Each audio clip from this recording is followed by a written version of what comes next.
Hey, all you lovebirds slash slasher fans, because it's a bit of a mashup for this one.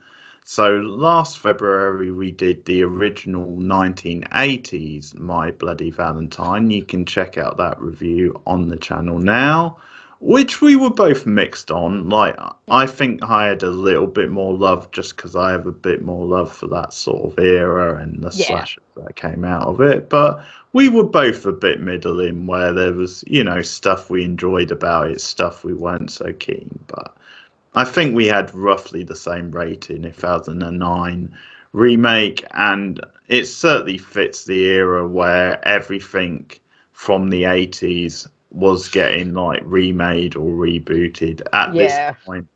It also feels a very 2009 movie because of the It 3D does. gimmick, because Yeah.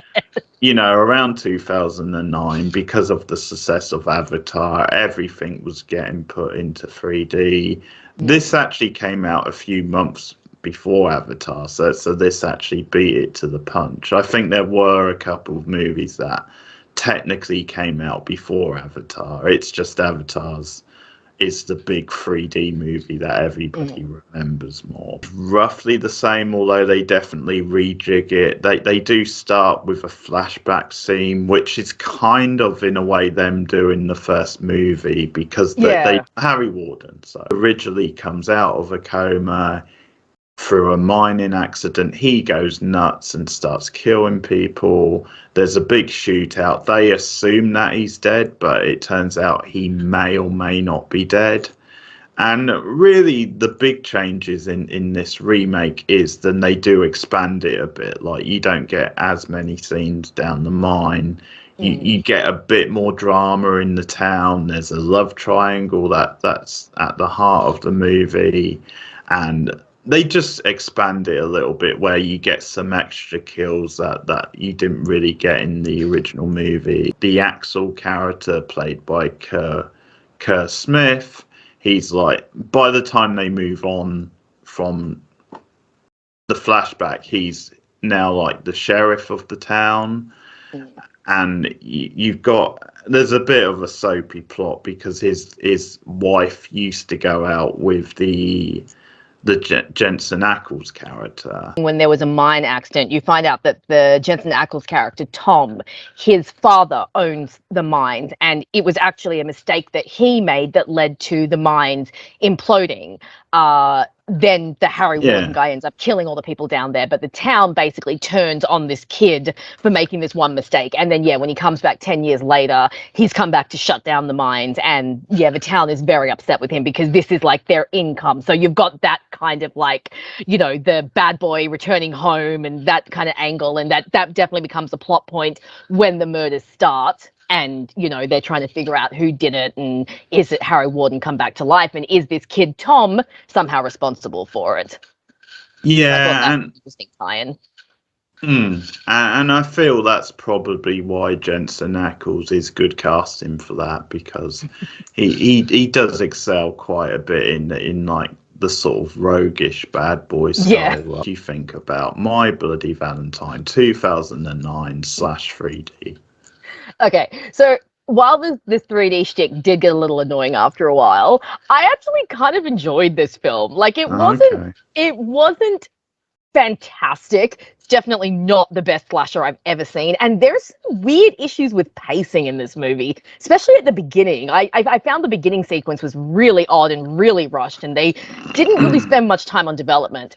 But that being said, I thought the movie was fairly fun. It has 3 actors that I really like, so that helped a lot. You've got Kerr Smith, who I like because Dawson's Creek. You've got Jensen Ackles, who I like because I'm a Supernatural fan. And then it also has Kevin Feige in it, who is from Lost and Rose Red, and I've seen in half a dozen other things, and I really like him. I also remember Jamie King from around this time. She had done a few movies around this time that I'd seen, and while she didn't really impress me that much, she's at least a familiar face. So for me, this movie almost felt a little bit nostalgic, like my my late teens, early 20s coming back to life, because I would have been about 22, 23 when this first came out, and I was really getting into horror around that time. So I did have fun with this movie. I did feel like when I went to play it on the streaming service, I saw that it was actually rated R, 18 plus, which is the highest rating you can have here in Australia, and I was like, okay, for a horror movie to be rated R, it has to be intense. And yeah, this one was like, you can definitely tell this movie was made at the time when torture porn was in style, because there are some scenes where it's like, wow, that escalated really quickly. Like the opening scene with the Harry Warden character when he wakes up in the hospital, and like they go walking through the hospital and he's like slaughtered like dozens of people. Like I was watching it and I was like, oh my god, Vecna's been here. Like what is happening? This is like insane. So yeah, very gory. I don't think the storyline was particularly strong, and neither were the characters, but I think that because it has that like mid to late 2000s feel, because it's got actors that I enjoy, it does have some fun sequences. I think you're right in saying that Jensen was a good pick for this, although that being said, quite a few times I was like, there's Dean Winchester coming through, because I know Supernatural so well, but he plays that broody character quite well. It was interesting to see Kerr Smith. I mean, I've seen him play arseholes before. He's an arsehole in Final Destination.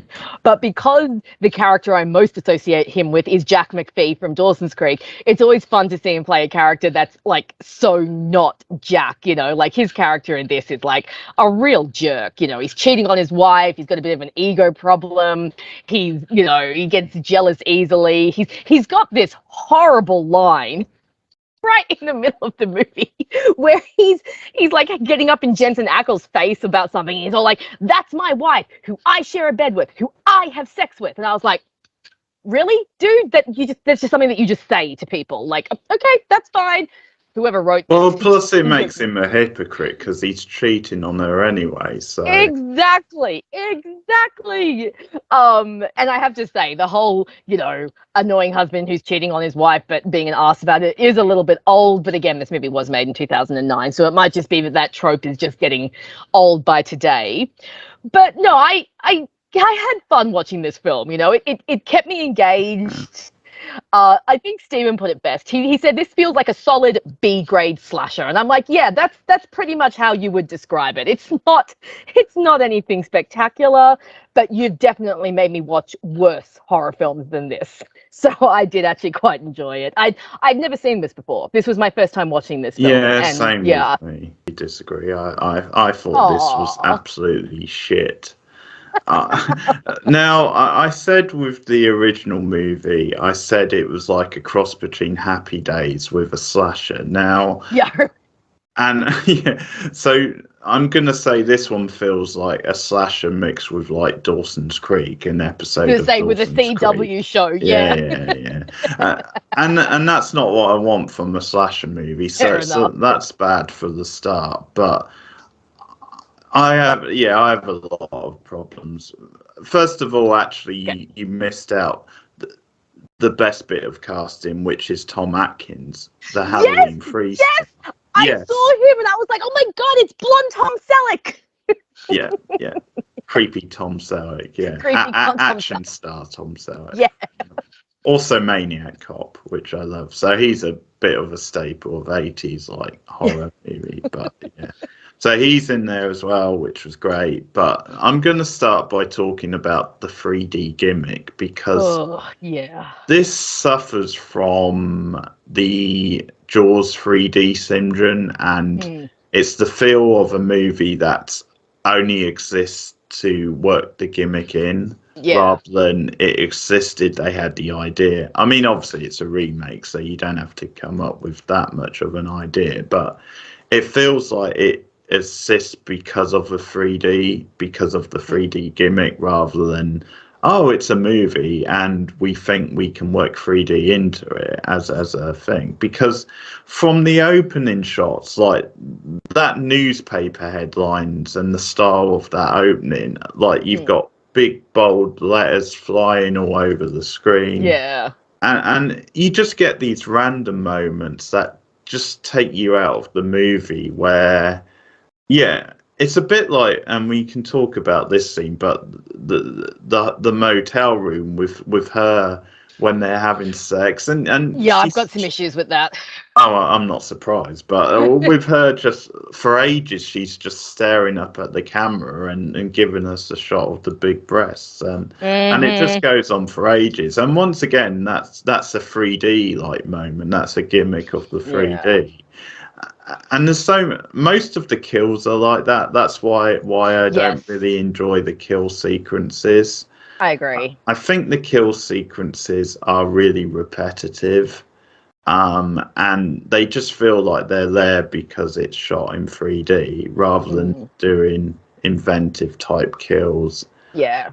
Yes, some of them are okay, I think, but they do get a bit samey and Yeah. just feels like. I think also the 3D sometimes actually detracts from it because it is so obvious. Like that first kill that we get, well, not the first kill, but like one of the first kills we get where the guy's eye comes out of its socket. Yeah. Like when I first saw that, I thought that in universe they were playing a trick on the girl, like it was a fake eye or something, and they were going to be like, psych. I didn't realize it was like an actual kill until the guy stepped out from behind him, and I was like, oh, okay, he actually, that was, and then I realized, oh, it's done like that so that for the 3D effect. And then obviously there were a few ones, like when the Kevin Feige character dies, you know, they've got the pickaxe, and obviously they keep going back to that shot of the axe sticking up, and it's like, well, in a regular slasher film, we'd be concentrating on the victim or we'd be concentrating on the struggle, but because it's the 3D, we're concentrating on that pickaxe coming up.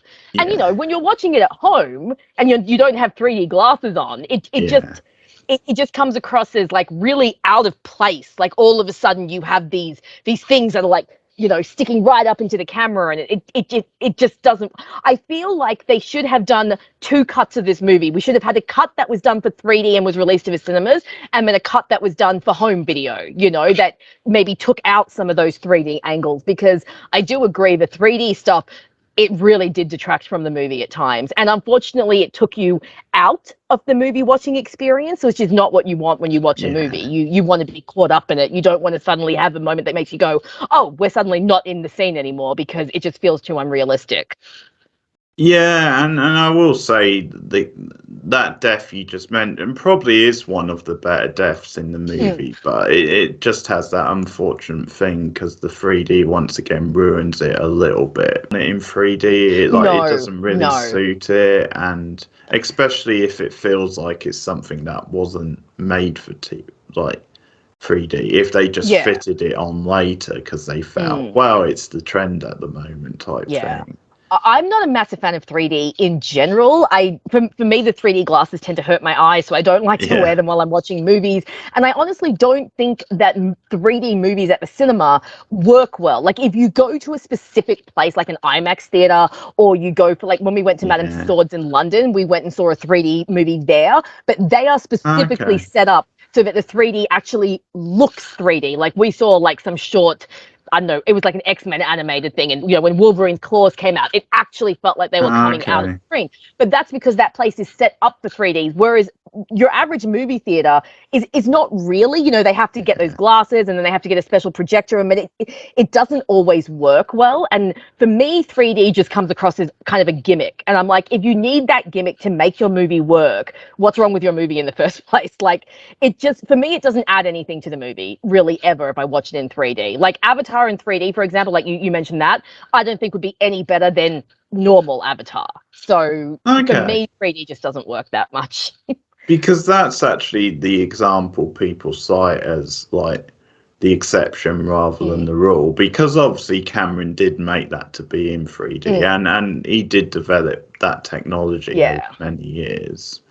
But no, I can sort of agree with you. Although I think in that the 3D does work. I can also take your point then probably it doesn't have to be in 3D. Like you can probably still enjoy that movie without it. Like there's a couple of examples where I think it does work, like it, because I saw there's a dance documentary about Pina Bausch, and That's an example that works because it's quite an immersive, like her doing like these dance routines and yeah. what have you. Well, So there's yeah, an that I example could see working, yeah. that But works I'm in with you. 3D. I don't think horror ever needs it. I think horror is intense enough, and the filming and the way they film kills and stuff is already enough. We don't need, yeah, the 3D gimmick in horror. I don't think it works. And like we see with this movie, I feel like particularly with horror, you need to film specific scenes to deliberately be in 3D. You know, like an action movie or even something like Avatar lends itself to 3D. You've got lots of motion, you've got lots of flying, you've got big animals swooping at the screen. But in a slasher film, you don't have a lot of options for 3D. Blood splatter that went flying at the screen, and I was like, okay, so that's obviously been put there so that it looks like it's flying out at the audience. But it kind of detracts from the movie, I think. Flashback scenes were very OTT. Yeah, just a little. And I think the direction is really wonky. It feels a bit too much like a theme park style ride. And just a very over the top a lot of this movie. And never, because I think just comparing it to the 81 film, although the 81 film is far from perfect, I think that's a better movie because it is a bit more down and dirty, a bit more like sort of DIY style filmmaking. Less produced, less slick. And I get what you're saying. I remember when we watched it last year, I wasn't a huge fan of it, but then again, I'm not that taken with 80s movies in general. I do remember thinking there were some effective parts, but I don't think I loved the original. I think I found this one more engaging, again, just because it reminded me of that particular time of horror, and it was kind of, it almost felt almost nostalgic in a way, because it was for that particular era of horror that was quite distinctive. And like I said, when you have actors that you like, that can elevate a movie a lot. And like I said, I had 3 that I quite like in this one, and they were playing, 2 of them were playing the main characters. So for me, that definitely elevated the film, having Jensen and Kerr Smith, because I quite like both of them so much. Well, okay, I'll get onto those because I've got points, but it's sort of interesting just responding to what you said. Even if I was fond of this period, and I'm not really that fond of it, like particularly for horror, I don't think this is a particularly... No, it's not the greatest because time, I think, as I said earlier, this is around the time where they're sort of thinking, it's been long enough since the 80s, so we're just going to remake everything. Well, we had this one, we had Friday the 13th, I think we had A Nightmare on Elm Street in 2010, so we had quite a lot of came thick and fast within a few years, but I sort of feel with this, it's hard to be nostalgic because it doesn't feel like that long ago. I feel there's a certain time period where, like, I think the most recent I can feel nostalgic is maybe late 90s. Like, I mean, early 90s maybe, because I'm old enough to remember it. But it's sort of like the most recent I would go is like late 90s sort of thing. I think anything after that feels a bit too recent sort of thing. I hear. Maybe nostalgic was the wrong word to use. It's more that because it reminded me of a certain period, and I can remember me at that certain period and what I was watching and stuff. It kind of just makes me think of that. And like I said, the mid to late 2000s was when I was really starting to get into horror, because I was finally able to watch a lot of movies and things like that. And so I think it reminds me of those days when I was just starting to get into horror, and I was watching a lot of bad horror and a lot of good horror mixed together. So I was getting a big range of stuff. And so it reminded me of that and had that feel to it. Jump forward. It's about 10 years, isn't it? Yep. Well, they look pretty much the same. They look exactly the same. Facial hair. They just stick some facial hair on them.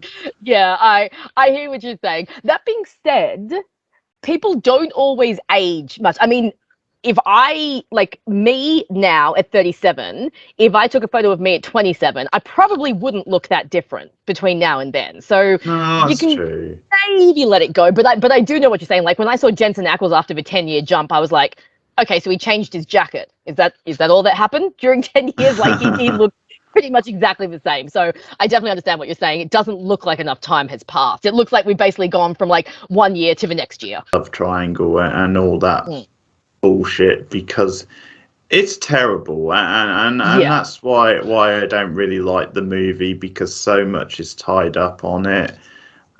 I feel a good way to sum up this movie, and a good reason it doesn't work compared to the first film, which again I'm not saying is a great movie, but I feel as a horror movie that the original is more successful. But I sort of feel the problem with this one is it takes some of the elements of the original, which, if you think too much about them, doesn't really work and would be a plot hole.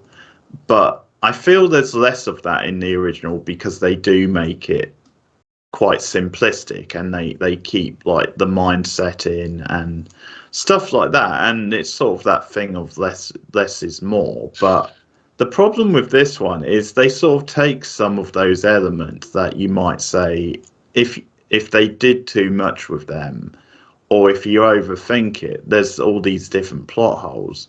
But they take that stuff and just expand on it, and that's, to me, that's a mistake. It's like they expand on, you know, the who done it, or like which one of these two guys. And the problem is it's a little bit telegraphed, because, you know, having seen the original, it's not going to be the Harry Warden character, so that's a bit telegraphed.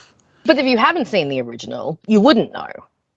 No, I know, but I'm just saying, like, probably a lot of people would have done. But okay, that's fair. Like, and that's what they're hoping for. They're hoping, and you're not, like, if it's a teen character. Because I mean, I'd forgotten. I was like, is he still alive? I can't remember if he's still alive. I was fully convinced it was Kevin Teich's character, because he's a bad guy on Lost. I'm like, he's a bad guy. It's him. And then he died, and I was like, oh damn, I was wrong. Overcomplicated. They've tried to expand too much. Like, in a way, I don't mind them doing these different locations, because it can get a bit repetitive if it's like 90%. Just in the mines. But, you know, the mine for a horror movie is quite a good location, quite a good creepy setting. And, you know, the guy with his like mask and that's actually quite creepy. It is. It's quite a creepy image. There is something about that first film that had that, where they knew what it was, and they made that the strength. I think with this, there's a lot of missed opportunities, because, once again, there's some good things you can do with the concept, like tying it to Valentine's Day. Yeah, they don't really do anything. Yeah, the original movie felt much more tied to My Bloody Valentine, like, because they had the dance and they had the couples and they had the whole town talking about Valentine's. Whereas this one, it was just like, we had a couple of candy hearts, we had one heart in a box, and that was kind of it. Like, they really could have called this anything else, and it still could have been like My Bloody Halloween or My Bloody Christmas, and we really wouldn't have known. Yeah, there wasn't enough of a no, there definitely. You know, the CGI is pretty crappy, so that took me out of it. And I think it does that thing, because they do rejig the plot quite a lot. But one scene they keep, which is just a nod to the original, is like the washing machine scene, because that's in the original as well. And I knew it was coming, because I could hear the rumbling of the washing machine, and I think I'd heard, and they kept that in. And it just felt a bit flat. It wasn't as good as the original. It wasn't as good, but I thought it was a fun little shout out. Like, when it happened, I was like, oh, because I remember it jogged my memory, and I was like, oh, I remember that happened in the original. That's kind of cool. So I thought, but I do agree, it's not as impactful as the original one, that the dryer scene in that was. No, but I'm fine with them as a shout out. But I think, to sum up some of this stuff I'm saying, is this is definitely an example where this is a big budget movie from a big studio. And because of that, I think they've plowed too much money into this, and it just lost the DIY feel of the original. The grimy, down back to basic feel. But just to talk about this love triangle, which is absolutely terrible. The actress playing, is it Sarah? She's so Jamie wooden. King. Yeah, she's so wooden. She's not great. And you just don't care about it. I mean, first of all, I don't want a love triangle in a My Bloody Valentine remake. But there is one in the original movie too. So Yeah, it's but not they like don't this is play just it. for They this don't one. play it up as much. It's not really as big a part of that movie as it is here, and just. But I feel that's the problem. I think you mentioned this. Then I don't really care either way because Axel is such an over the top Yeah, asshole. yeah, Then you just don't care. Like no. in a way, if he was the kill, it's like okay, well that's no big surprise. But there's no stakes on it either way because I didn't give a shit about his character. So Yeah. yeah, might as well make him the killer. But like it was pretty predictable, like you said, it was going to turn out to be the Jensen Ackles. Yeah. And there's just so many plot holes in it. I mean, again, maybe because it's a small town, but the fact that like Axel's wife happened to work with, the girl Who was sleeping with her husband. Yeah, yeah, I yeah, thought that too. I was like, buddy, if you're going outside the family home, at least don't go that close to home. But then I had that thought. I was like, well, it's a small town. Chances are anywhere he goes is going to be close to home. So I'm yeah, guessing it was but like it's kind of just a bit of a. convenience. But another plot hole which Cindy pointed out was then why are they like because when they buried Harry in the past and they did it in the woods. Well, Yeah. they're cops, so why are they burying this guy in secret anyway? Like Well, because they killed him illegally, I think. no, but they So could always claim it's self-defense or well, they something like could, but I that. guess they just, well, so well, there you go. It's basically just there so that we can have the dramatic reveal Yeah, later on. So you're right. That's a plot point that doesn't quite make sense. I mean, like I said, you could maybe work around it by saying, maybe the sheriff's already in disgrace because, the accident already happened and Harry escaped and killed more people.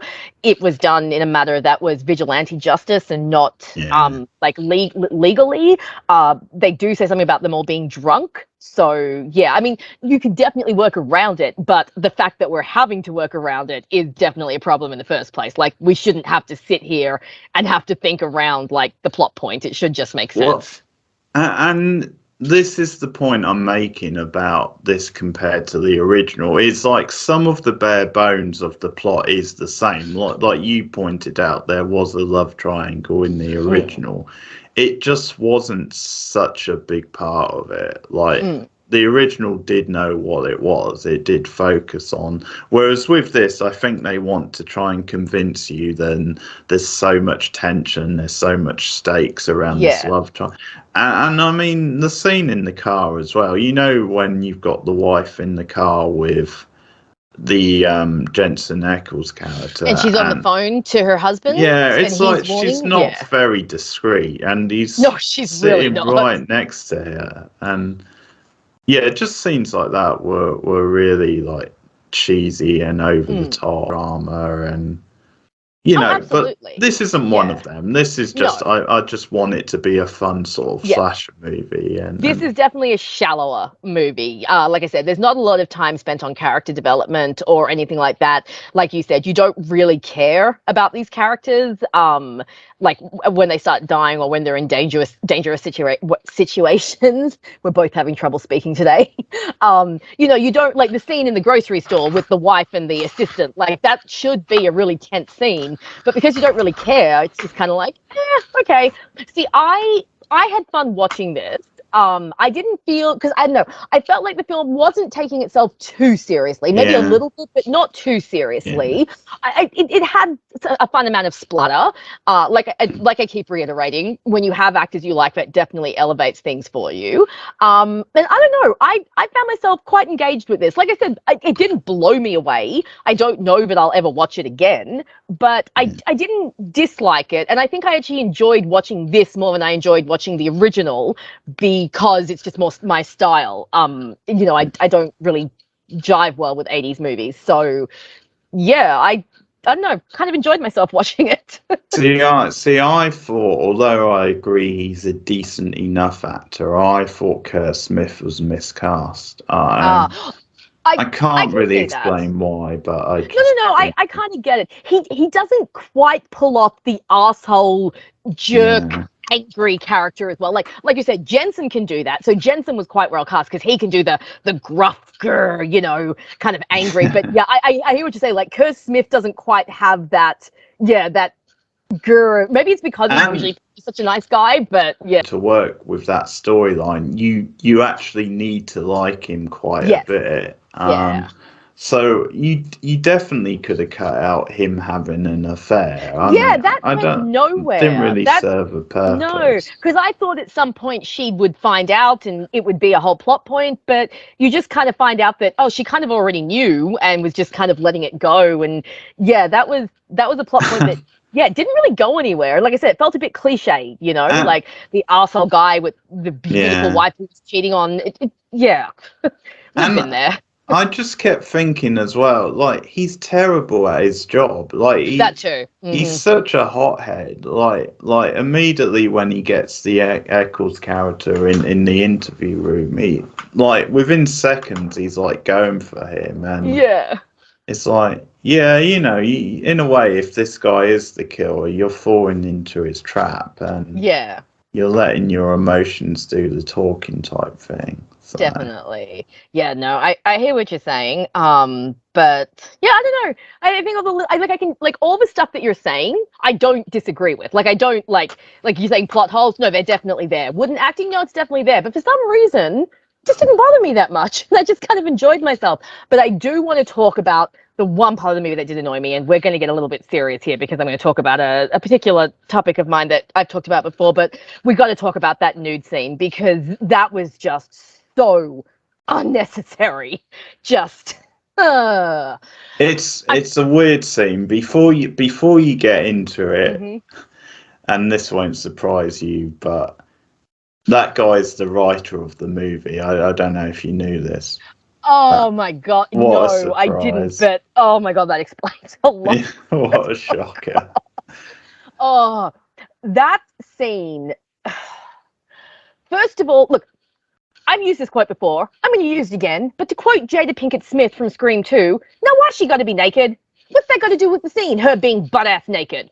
I'm with Jada. Jada knows what's up. Nudity in films obviously can serve a purpose. Not saying it can't. There are definitely films where there's nudity and I'm like, that's warranted. Did not need to be for this scene. First of all, the fact that she is literally fully nude, all right? The girl's got her vag out and everything. It's not good. Secondly, all I could think about was that poor actress. Like, God knows how long she had to be running around on that film set completely nude. But my last thing is, I don't like girls dying naked in horror films because it feels very misogynistic to me. Now, I don't agree with people who say horror films are misogynistic because they kill women. That's stupid. People who say that haven't watched horror films. It's like when Maniac came out and everyone was like, oh, it's misogynistic because he kills women. It's like, no. You have to look at the context, okay? Yeah. Horror films are not misogynistic because they kill women, especially when you think about like Final Girls and stuff. But killing women naked in horror films is very uncomfortable to me because so often the nudity that's being shown is supposed to be sexualized, but you're showing me sexualized nudity while you are enacting horrible violence on a female body. And that to me is misogynistic. And so I never like horror films where women die naked because I just think there's no point and it feels almost like they're fetishizing, that kind of violence against women, if I'm explaining it right. And this scene in particular, because she's nude the whole scene, and then they had that shot where she's trapped underneath the bed, so it looks like she's in a cage almost. So the image looks like we have a naked woman in a cage who's been gone after by this guy, and then they showed the close-ups of her mutilated body, again, completely naked, and it's like, this to me feels like it's going too far. And it's not specific to this movie. There are lots of horror movies out there that unfortunately do this. So while I've obviously got no issue with killing women in horror movies, because they're horror movies, everyone dies in horror movies, I think we have to really look at the way we're killing them and the context and how the scene plays out. And so for me, that scene was very uncomfortable. It went for too long.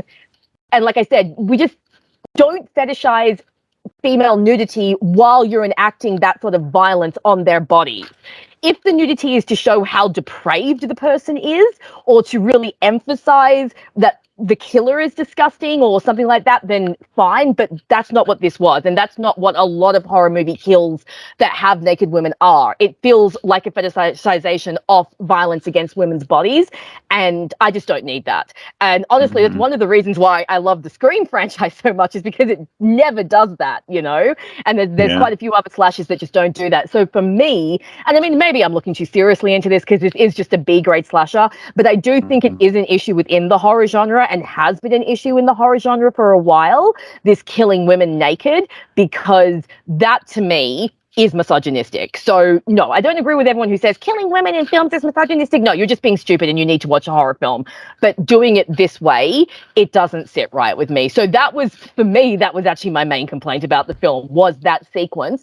I think it was, I mean, she could have even just have been topless. She didn't have to be that fully, it just, no. Because I think the actual scene, like, they're just playing it up for, like, comedy, like, because obviously the gag is the fact that she doesn't even get dressed to come out after him and pursue no him. woman's going to do that.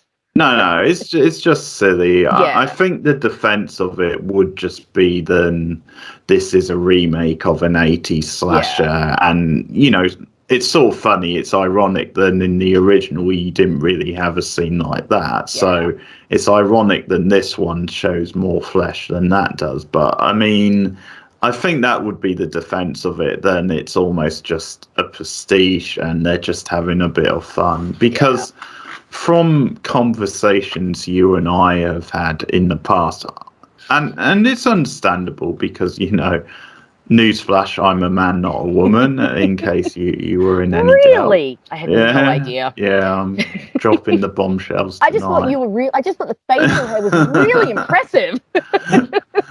But, you know, to be fair, there are other women who you know, would take a different stance on this than you do. But, I mean, like, I always look at it and say it is part of the genre, and of course we don't need it, but sometimes when a movie does have it, I think it is just part of, it's in the history of the genre, and movies are referring back to that. But on this occasion, I think it's a pretty crappy scene, and it is so in your face with it. You know, it's not like, you know, in like Halloween, there's a sex scene and you happen to see subtle. A bit of cleavage sort of thing. And Halloween doesn't feel like it's fetishizing the character of Barb. It feels like, that one feels like she just had sex, so of course she's naked, and she happens to be murdered at the same time. But this, because it's such an elongated scene, and we see her full frontal, fully nude, running around naked everywhere, it's like, no, now you are putting her on display to show that you have a naked chick. And I mean, this problem is definitely not specific to this movie. Like I've said, there are other horror movies that do this.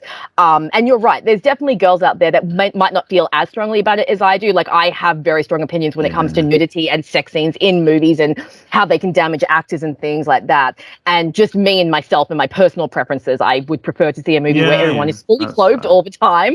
But I do feel, like I said, I do feel killing women naked, depending on the context of the scene and how the scene is filmed and how the actress is framed in the film, it can come across as uncomfortable and misogynistic, and like we are fetishizing violence against women's bodies, which is obviously not good. And this got very deep for a film that's, you know, very B-grade. Such a silly scene that then maybe that gives it a get out of jail free card. But I'm not going to fight you on this one because I think it's a bad scene, and I can understand your point. It's the writer as well. It's a little bit... that's uncomfortable. That's a bit nasty. And by the way, I think that writer has some, when you look at his CV, he has some shit on his CV as well, because he did Jason X, which and I hear that's terrible. Jason X is terrible. I've never seen it, but I've heard it's terrible. Lucky you.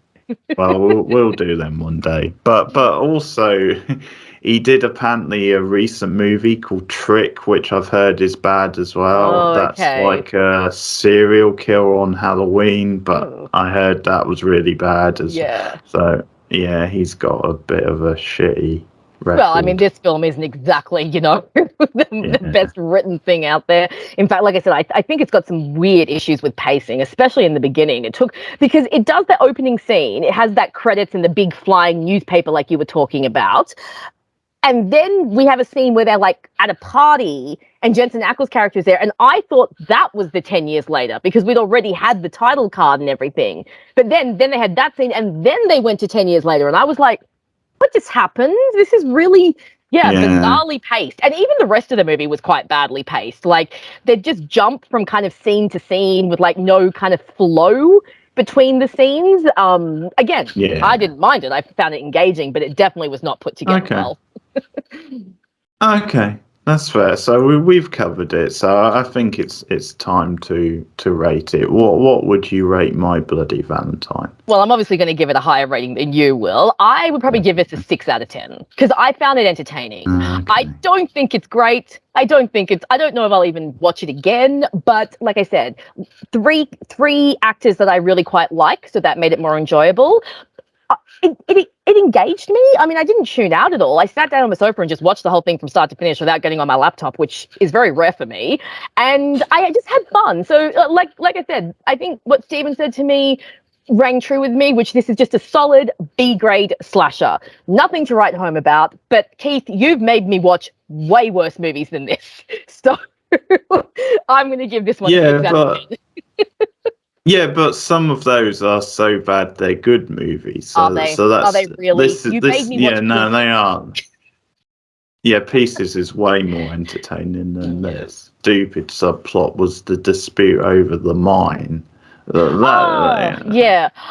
I feel like that could have been a stronger plot point and could have given us a few good red herrings if they'd actually delved into it, because then the murderer could have been someone pissed off that the mines were closing or wanting to get revenge on the town for like getting rid of their, because that's why I genuinely thought it could have been Kevin Feige character, because he was one of the miner workers. So I was like, oh, maybe he's pissed off. But I agree, like that plot line didn't really go anywhere. They just threw it in and then did nothing with it. So I hear what you're saying. Well, that's the thing. I think another thing that could have bumped it up a little bit was if you actually had a surprise, if you actually had. Because there's obviously no surprise when you know it's out of the two characters. Yeah, you know it's going to be Kerr Smith or Jensen Ackles. So it's just a matter of which way is the movie going to go. And I do have to admit, towards the end, they did keep me guessing. Like I wasn't, because I couldn't really remember the original, so I couldn't remember who it was supposed to be. I was fairly certain it was going to end up being Jensen Ackles, but they did make you guess a little bit there. But they could have done the film. How bad? 3.5. Well, you know what? I can't really argue with that because it's really not a great film. I think I just happen to enjoy it more than you did, so that's why mine's a higher rating. The cardinal sin is to be boring, and for me, this was quite boring. I agree. The cast are decent. The cast are probably the best thing about it, but like I said, Kerr Smith didn't quite work for me in that role. And I think you've got good supporting actors, but they're not really given the best material. No. Like we said, Kevin Feige, Tom Atkins. Was it Scott? Tom Atkins, Tom Selleck. Move on to some other Valentine's horror movies next year, because we've got, the other big name one is, St. Valentine's Day Massacre. So next year, I think we'll do that one for sure. Okay, so that's our thoughts on the remake of My Bloody Valentine. Now, did you know that the Friday the 13th remake features the other star of Supernatural? Yes, Jared Padalecki. You did know that. Yep. So we'll get to that one day. And that's funny because I think it came out around the same time. Yeah, so it did. It's funny timing. And I actually hear quite good things about that. So I do. Yeah, I've heard the Friday the 13th remake is one of the remakes that came out around there that was actually a little bit better than the others. So that could be interesting. Okay, thanks guys. Look out for more horror content from us. We've done all the Scream movies up to now. We will be doing Scream 6 when that comes out into cinemas. We've done all the Halloween movies. We're up to date on that franchise. We're currently working our way through the Final Destination franchise. That's a good one to mention connected to this because similar time period. We've done a couple of those. We're going to be doing number 3 very soon. So look out for more of that kind of stuff.